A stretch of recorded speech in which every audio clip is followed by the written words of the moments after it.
I moved to a small town in North Carolina a few months ago. It was a big change from the city. I wanted a quieter life, a chance to reconnect with my roots. The house I rented had character, but it also felt a little worn. I unpacked boxes and tried to make it feel like home. One night, while I was putting things away, I heard a faint tapping from above. At first, I thought it was just some construction noise. I tried to ignore it, but it kept going. It felt like it was mocking me, keeping me from settling down. As the days went by, the tapping changed to soft footsteps. I started to feel uneasy. I talked to my neighbors, hoping for some friendly conversation. That's when I heard about the girl. She had vanished from my house years ago. They said her disappearance left whispers all over town. I didn't want to believe it, but the chill in the air made my skin crawl. Every night, the noises grew louder. I couldn't shake the feeling that something was watching me. I'd look out the window, but the street would always be empty. Kids played outside, but they never came close enough for me to talk to them. It felt wrong. I decided to look into the girl's story. I called local historians to learn more. When I arrived at the Historical Society, the atmosphere felt thick with sadness. They told me about the girl's disappearance. No one knew what happened. The villagers spoke in whispers, their eyes darting as if the past haunted them. I wanted to believe it was just a story, but their words stuck with me. That night, as I tried to ignore the footsteps above, the tapping reached a new level. I froze, gripping my blanket. The sound felt urgent. Out of nowhere, I heard a child's laugh. It was soft, yet haunting. I darted to the window, heart racing. The street was still empty. Then, I felt a breath on my neck. "Why did you come here?" the whisper asked. I turned around, but I was alone. My heart pounded. In that moment, I realized the story wasn't just a tale. It felt like the legend was my new reality. I paced the room, desperate for answers. The shadows around me felt thick and heavy. I couldn't tell what was real and what was just my imagination. It was late, but I decided to research more. I needed to know the truth. Maybe it would put my mind at ease. The next day, I visited the Historical Society again. The owner told me more about the girl. She had gone missing during a summer festival, and no sign of her was ever found. I felt chills run through me. That night, things took a darker turn. The footsteps above sounded closer. I jumped at every creak. I wanted to scream, but no sound came out. I couldn't handle it anymore. I needed to see what was up there. As I stared at the ceiling, I heard the laugh again, closer this time. "Why did you come here?" The question echoed in my head. Was I just another chapter in this girl's story? I didn't know, but I felt trapped in her legend. It was terrifying to realize I might never find peace in this house. I woke up the next morning with a heaviness in my chest. Sleep had eluded me, and my mind was a fog of unsettling thoughts. I needed a distraction. Perhaps a walk around town would help clear my head. Maybe I could find something to ground me, something ordinary amidst all the strangeness. The sun was bright, but it did little to chase away the chill that clung to me. As I strolled past the shops, I noticed a gathering of townsfolk at the park.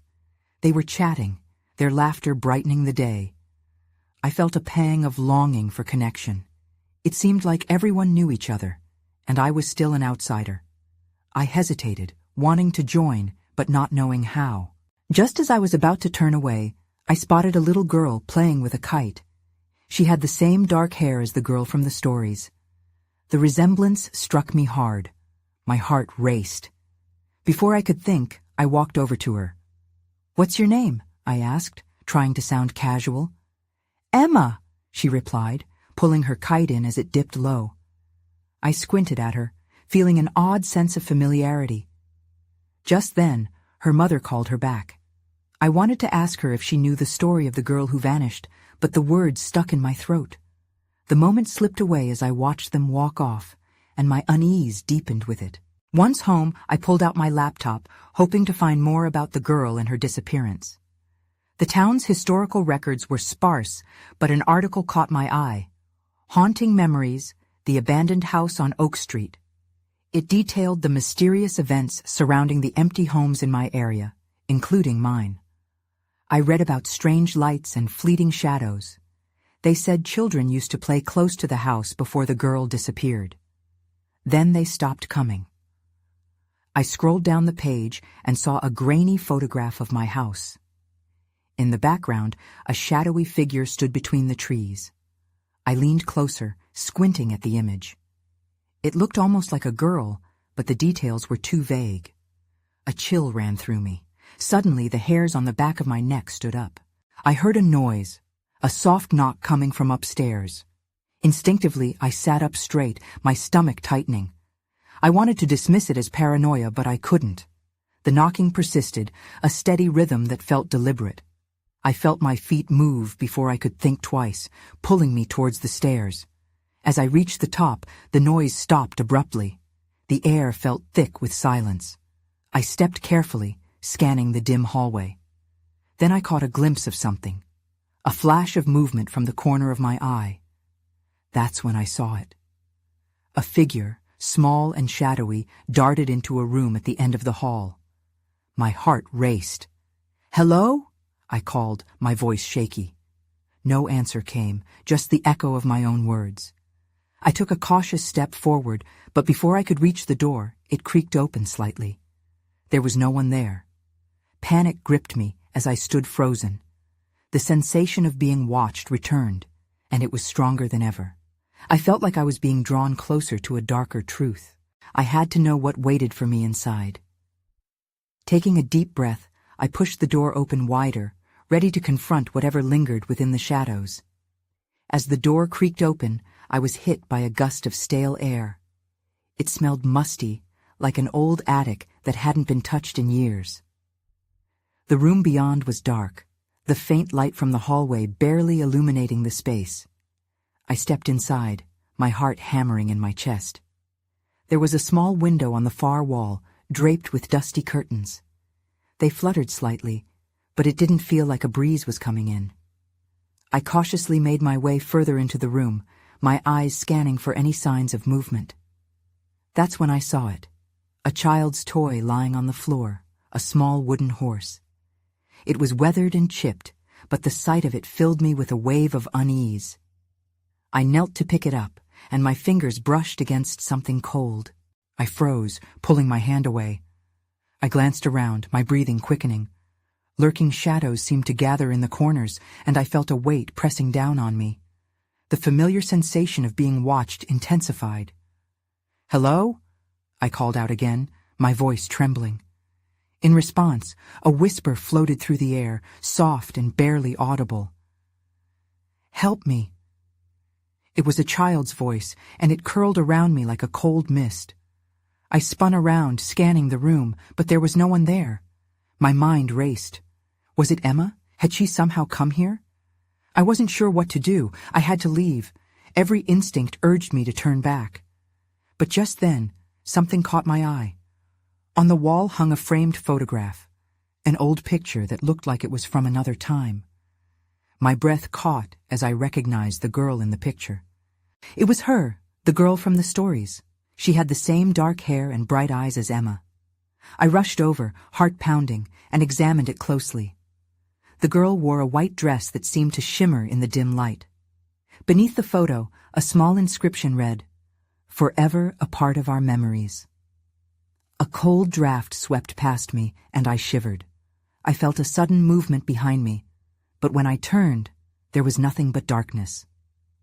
In that moment, I realized something terrifying. The girl wasn't just in the photograph.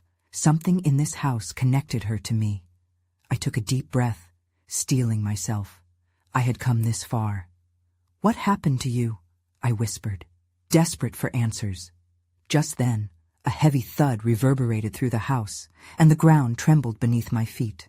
I staggered back, instinctively clutching the wooden horse. A rush of adrenaline surged through me, pushing me towards the door. I had to get out.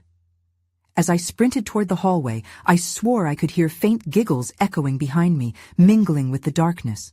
I burst into the hallway, but the front door suddenly slammed shut with a deafening bang. My heart stopped.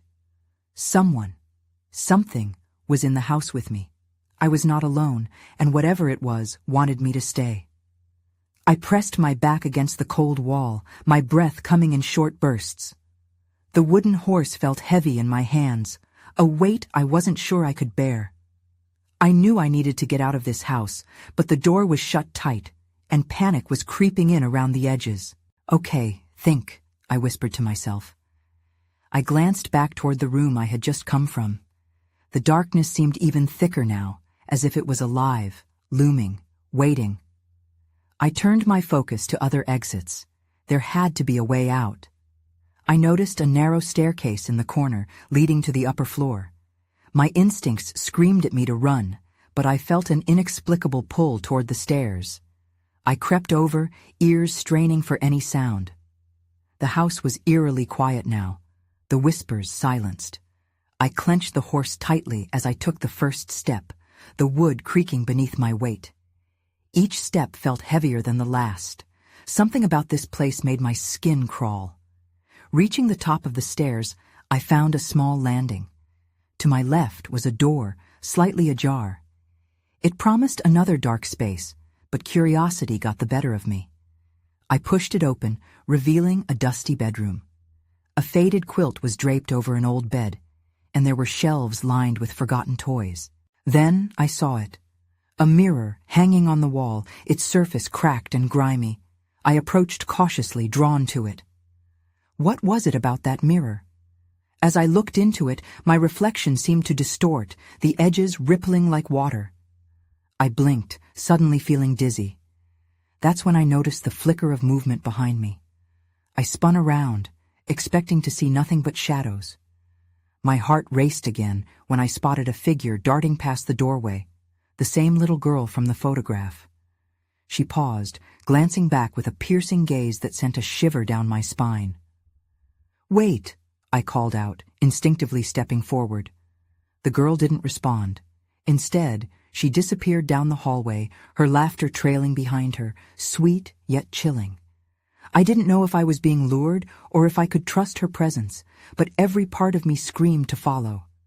I had to know what was happening and who she was. I dashed down the hallway, propelled by an urgent need to find answers. I rounded the corner, but the corridor stretched infinitely in both directions. The laughter echoed around me, bouncing off the walls, now sounding taunting and sinister. "Where are you?" I called, desperation creeping into my voice. And then it stopped. Silence descended suddenly, and an uncomfortable chill enveloped me. The atmosphere thickened, and I felt as if the air itself was charged with an unseen energy.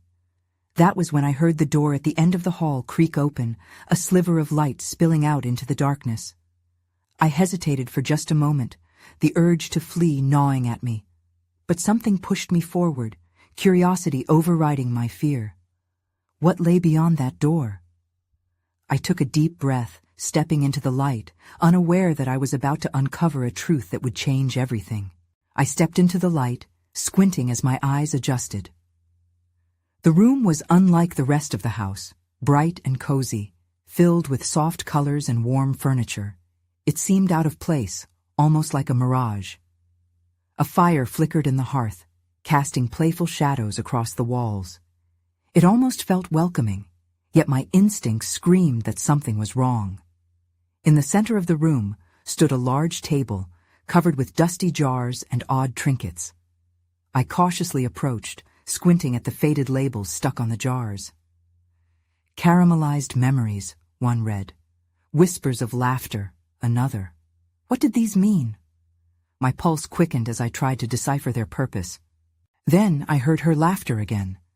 It broke the stillness like glass shattering. Instinctively, I turned toward the source. At the far end of the room, past the cushions, the little girl stood by a curtain. Her head turned slightly, just enough for me to see her pale face and tangled hair in the dim light. "You found me," she said, a broad smile breaking across her face. "Why did you run?" I asked, my voice trembling. "Who are you?" Instead of answering, she tilted her head as if considering. and the laughter faded into a soft giggle.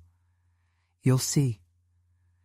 With that, she vanished behind the curtain, leaving only silence and a whisper of movement in her wake. I hurried over, pulling the curtain aside. It was just a closet lined with jackets, but something else caught my attention. A small, framed picture lay on the floor, half hidden in the darkness. I picked it up, my heart racing.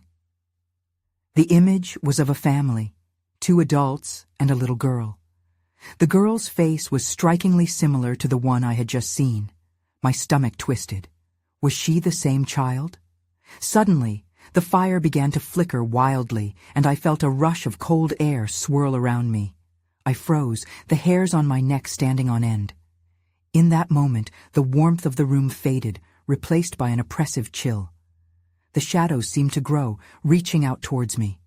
I could hear a faint whispering now, echoing around me, rising in volume and urgency. "Get out! Get out!" It was a chorus of voices, pleading and terrified. I dropped the picture as a surge of panic washed over me. I needed to leave. I turned around and stumbled back toward the door I had entered, but the warmth was gone. The room felt like it was closing in, and then the little girl appeared again, blocking my escape. "You can't go back," she said, her voice now low and almost ominous. "You have to stay with us." "Stay?" My voice cracked. "Why would I ever stay here? Let me go!" As she stepped closer, I caught a glimpse of something behind her in the shadows. Dark shapes that seemed to writhe and pulse. My heart raced as dread filled my chest. I realized I wasn't alone, and it wasn't just the little girl. In that moment of horror, an overwhelming urge to run gripped me, and I pushed past her, barreling through the doorway. I rushed down the hallway, the laughter trailing behind me again, but this time tinged with something dark. Whatever I had just stumbled upon was far more than I could handle. The risk of discovery loomed large now, and with each step I felt the house shift around me, its secrets lurking just out of sight. I needed to find a way out, but I had no idea how far the darkness extended. Everything felt like a cruel game, and I was losing. I dashed down the hallway, the distant echoes of laughter ringing in my ears like a sinister melody. I couldn't shake the feeling that the house itself was watching me, its walls closing in, whispering secrets I wasn't meant to know. I turned corners without thinking, my footsteps quickening, driven by an instinct for survival. Just as I reached a staircase, I glanced back, half expecting to see the little girl barreling after me. The hallway was empty. A fleeting sigh of relief washed over me, but it was quickly replaced by a deep sense of foreboding. I had escaped her, but I was still trapped in this nightmare. I scrambled up the stairs, trying to remember how I had entered this twisted place. Each creak of the floorboards beneath my feet echoed like a warning. As I reached the top, I paused, catching my breath. I looked around, heart racing. I was in a narrow hallway lined with doors, each one seemingly untouched by time, their doorknobs worn but still gleaming. I must choose one. I had to find a way out. Anxiety clawed at me.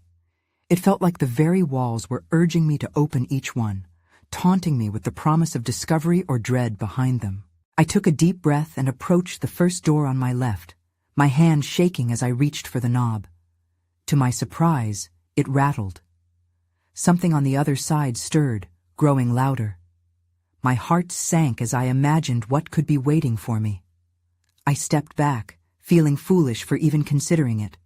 I quickly moved to the next door. This one felt different. When I gripped the knob, I felt a slight warmth, more inviting compared to the chilling grip of the hallway. I turned it slowly, holding my breath. It creaked open to reveal a cozy room filled with old toys, a barely lit lamp casting soft light on the walls covered in faded wallpaper. But it was the corner of the room that drew my attention. A small wooden chest sat there, dusty and neglected. My gut twisted as I walked closer. I opened the chest carefully, wincing at the squeak of the hinges. Inside was a collection of trinkets, a broken doll, a faded teddy bear, and a bundle of letters tied with a frayed ribbon. As I picked up the letters, I noticed the writing was unfamiliar. Peering closer, I realized they were addressed to the little girl. I felt a surge of nausea. I had stumbled upon remnants of her past, fragments of a life that might hold clues to what I had just witnessed. That's when I heard it again. The laughter. This time, it wasn't merely a haunting echo. It felt closer, almost surrounding me. My pulse pounded in my ears as I dropped the letters, fear spurring me to flee. I backed out of the room, but as I turned to retrace my steps, I froze. At the end of the hallway stood the little girl, her smile wide and eyes gleaming. "You found my things," she exclaimed, a hint of something darker threading through her words. "Now you can stay and play forever." Panic filled my chest. The house was alive and I was far from free. Desperate, I turned back to the staircase, racing towards it, but it vanished before my eyes. A wall had formed, solid and unyielding. I was trapped, and she had no intention of letting me go. The little girl's laughter echoed through the hallway, its cheerful tone masking something sinister. I glanced back, and her eyes were locked on me, shining with a chilling enthusiasm. Panic surged as I realized I had nowhere to run. The walls felt alive, intensifying the claustrophobic atmosphere. I darted to the first door on my right, my fingers fumbling with the doorknob. It wouldn't budge. I twisted harder, each creak of the latch sounding like mocking laughter. Sweat dripped down my spine, and I stumbled back against the wall, staring at her. "Why don't you want to play with me?" she asked, her voice sweet yet edged with a sharpness. She tilted her head, her hair falling over one eye, shadowing the mischief that danced in her gaze. I knew I had to act fast. The sound of footsteps clattering down the hall interrupted my thoughts. My heart raced as I turned toward the source. Another child, or something worse? I barely had time to contemplate as I moved to the next door, desperate, breathing heavily. This one felt different, heavier, the air thickening as I twisted the knob. It swung open, revealing a dim room filled with dusty shadows. The musty scent permeated my nose, uncomfortable and overpowering, a stark contrast to the laughter that lingered just outside. Inside, old portraits hung askew on the walls. Faces peered from their frames, eyes seeming to follow my every move. I stumbled forward, drawn to a desk cluttered with yellowed papers. I rifled through them, each letter and note cracked and faded, filled with frantic scrawls. Then I found it. A piece of paper with a drawing of a girl with long hair and eyes that mirrored the little girl's. Below the image were words scrawled hastily. "She's my friend. We play together. No one leaves." I felt a chill race down my spine. The girl, the laughter, the letters, it was all connected. I dropped the paper, heart racing. Behind me the door creaked and slammed shut. I turned to face it, but the doorknob twisted violently by itself, mocking my attempts to escape. The laughter grew louder, more mirthful, wrapping around me like a suffocating blanket. I clenched my fists, resolved. "I don't want to play," I shouted, my voice shaking. The world around me shuddered, the portraits shifting as if alive. Then, everything went quiet. "Then you should listen," the little girl said softly, her voice now laced with a strange authority. Before I could respond, a loud bang resounded from outside, pulling my attention away. I turned just in time to see shadows dance across the walls. Shapes began to form, other children, their wide eyes staring straight through me. Suddenly, the air thickened again, swirling with a cold energy that threatened to numb my senses. I had to make a choice. Flee or confront this nightmare. But what would happen if I chose wrong? The little girl tilted her head, her smile still intact. "You can't go back. It's not safe." I breathed heavily, feeling the weight of the room pressing down on me. Then I bolted for the door, but it resisted as if the house held its own heartbeat, pulsing in time with the laughter outside. Just as I raised my fist to pound on the door, the lights flickered, and the laughter turned to cries of anger. The children pressed closer. I felt their eyes like needles against my skin. "Help us!" someone shouted. And in that moment, I realized I wasn't just trying to escape. I might have to save them too. I stood frozen, pulse thudding in my ears, caught between the door and the growing crowd of shadows. The air buzzed with uncertainty, and the cold energy intensified, wrapping around me like a phantom grip. The children's cries echoed in my mind, rising and falling like waves in a storm. I couldn't ignore them, even if I wanted to. "Why do you need help?" I shouted, my voice trembling. The little girl blinked at me, her smile never wavering. "You don't understand," she sang, each word laced with an unearthly cheer. "We just want to play." "No," I replied, anger surging through my fear. "Playing isn't trapping others. You can't keep them here." I could see a flicker of something dark in her eyes, a threat lurking behind that innocent exterior. The other children stirred, merging into a swirling mass around me. They were a blend of joy and despair, an unsettling dichotomy that made my stomach turn. I needed to know more. "What happened to you?" I pleaded, hoping for answers instead of more riddles. The girl stepped forward, her expression shifting slightly. Something akin to pity crossed her face. "We were lonely," she confessed. "No one wanted to play with us, so we made our own friends." My heart sank. "And now you keep them here against their will?" She shrugged, a motion so casual that it felt terrifying. "They can stay or they can join us. It's their choice. And yours too." I felt my resolve slipping, but anger spurred me onward. "I can't leave without them," I exclaimed, determination flooding my voice. The moment the words left my mouth, an unexpected wave of laughter erupted from the shadows. It filled the room, echoing off the walls until it turned into a cacophony of jeers. At that moment, the door behind me began to shake violently, rattling like it was under attack. I stumbled forward, crashing into the desk I had visited before. As I scrambled to regain my balance, a hidden drawer flew open, revealing something glinting in the dim light. I reached inside to find an old key, its surface etched with strange symbols. Hope sparked in my chest. Maybe this could help me. I quickly shoved it into my pocket, just as the laughter transformed into chaotic screams. "Play with us!" the children shouted in unison. "You'll never leave! We'll be your friends forever!" The little girl stepped toward me, eyes bright with excitement. "One more chance to play. Choose!" It felt like time halted, the air thick and heavy with a single truth. I couldn't let this continue.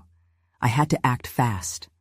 My breath quickened as I darted past the girl, directly into the shadowy horde. "I don't want to play," I yelled, fear churning inside me. That's when I felt it, a tug at my shirt, fingers like ice pulling me back. The shadows closed in, whispering promises of fun and games, their words blending into an incoherent melody. I gripped the key in my pocket, heart racing, ready to find out if it could unlock a path to freedom or seal my fate forever. Just as I turned to break free, I noticed the door behind me was now ajar, a narrow slice of light cutting through the darkness. Was there still hope? Or would I be just another lost child in this house of horrors? I lunged for the door, adrenaline coursing through my veins like electricity. As I shoved it open, the shadows screamed in frustration. The brightness outside felt blinding, yet I couldn't stop to celebrate. I dashed into the narrow hallway beyond. The air here felt lighter, almost welcoming. But the laughter followed. It bounced off the walls, echoing with a reverberating glee that sent chills down my spine. I glanced back just in time to see the shadows swirl together, forming shapes that almost resembled the children I had just faced.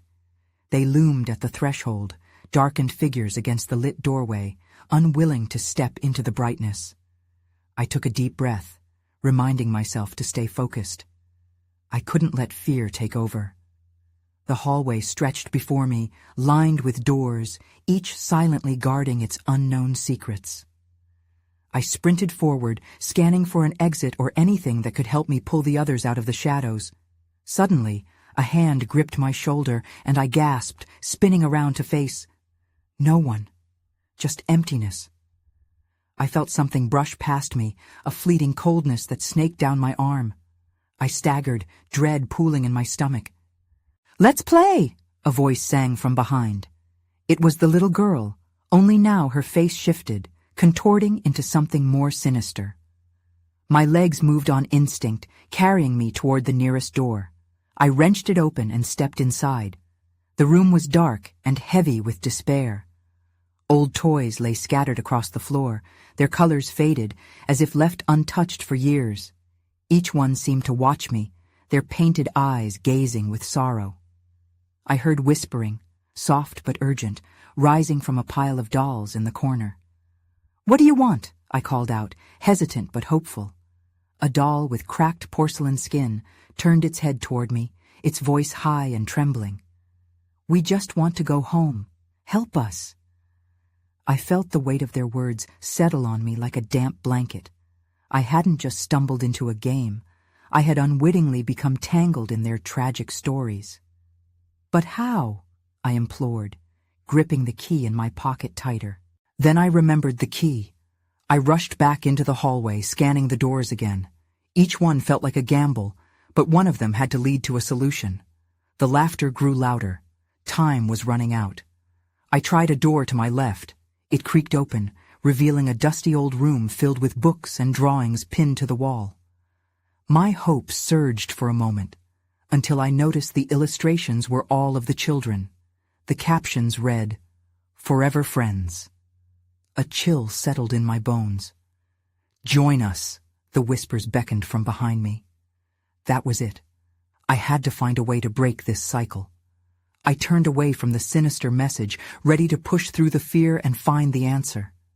That's when I saw it. A small glowing orb tucked under a rocking chair in the corner. It pulsed faintly, humming with energy. I reached for it, and the moment my fingers brushed against its smooth surface, the room vibrated as if awakening from a long slumber. But then the shadows surged forward, a dark tide chanting, "Play with us." I had only a moment. Would the orb help me break their hold? Would it guide me to the freedom I needed? As the children's laughter turned menacing, I knew I had to act now, or risk being lost within the darkness forever. I clutched the glowing orb tightly, its warmth radiating through my palm as I prepared to confront the encroaching shadows. A surge of courage coursed through me, fueled by a desperate need to break free from their sinister grip. The laughter swelled around me, but something in the orb pulsed with a power that felt undeniable. "Leave them alone," I shouted into the swirling darkness, my voice echoing down the corridor like a battle cry. The laughter faltered slightly, as if the shadows hesitated, and I seized the moment to push forward towards the door that had appeared behind me, wide open. Without thinking, I sprinted through the doorway, clutching the orb as if it were a lifeline. The shadows haphazardly followed, but I felt a force protecting me, a barrier of light that pushed them back. I entered a room bathed in a soft golden glow, and to my surprise, the little girl stood at its center. Her once gleeful expression shifted, a mixture of curiosity and something darker clouding her features. "You shouldn't have done that," she warned, her voice layered with a newfound intensity. "Why are you doing this?" I demanded, heart racing as I stepped closer, keeping the orb raised between us like a shield. "The others? Are they trapped here because of you?" A flicker of emotion crossed her face, but it was gone in an instant. "They want to play, just like I did. I'm not alone anymore." Panic rose in my throat. "You don't have to keep them here. You can let them go." I edged forward, trying to gauge her response. But instead, she shook her head. "You don't understand. They only come when I call. They need me, just like I need them. We're friends forever." "Friends?" I scoffed, fighting against the mixture of fear and pity bubbling in my chest. "You don't keep friends locked away. You don't force them to stay." As I met her gaze, I saw flickers of doubt flash across her features. The laughter outside grew frantic, and the shadows behind me began surging, threatening to enter the room. They wanted me back, but I wouldn't succumb to their darkness. I raised the orb higher, feeling its energy spike. "Let them go!" I shouted again, willing all my strength into my voice. "You can choose to free them. Look inside yourself."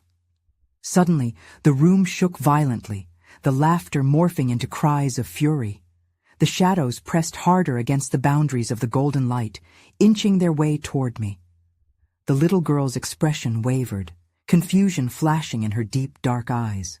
I don't want to lose them," she whispered, uncertainty seeping into her tone. "You won't lose them. Set them free," I pleaded, my voice echoing with a raw, desperate hope. "Just take my hand."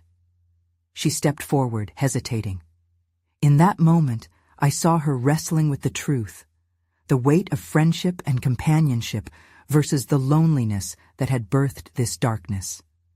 The shadows let out a fierce howl, scrambling for the light, and I felt myself being pulled back by their sheer force. "Please," I cried out, feeling my grip on the orb falter. The little girl paused, her small hands trembling as she reached toward me. "But what if I'm left alone?" "I'll be here. Let them go and we can help each other," I promised, my heart racing as the shadows writhed, pushing desperately against the light barrier.